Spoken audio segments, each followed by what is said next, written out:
ない。これ捕まえね、こうやってお腹空いて出てくるから。ネットかぶせればね。お腹大きいの？いや、お腹大きいんじゃないし、これがね、手術できてない。ああ。これね、ネットかぶせれば今捕まるんだよね。それ三毛猫でしょ？それでね、やっぱり冬はね、手術しない方がいいっていうの、先生。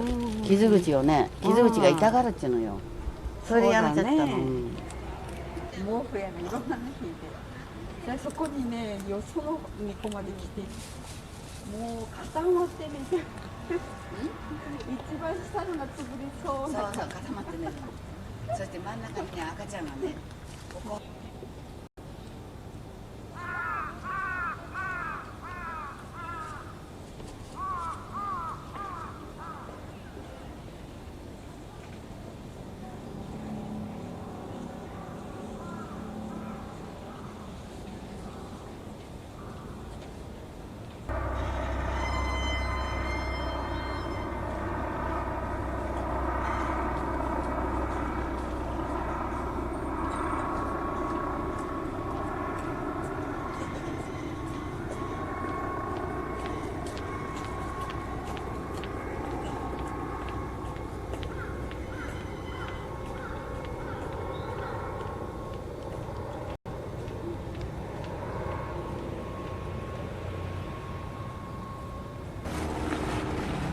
やるよ。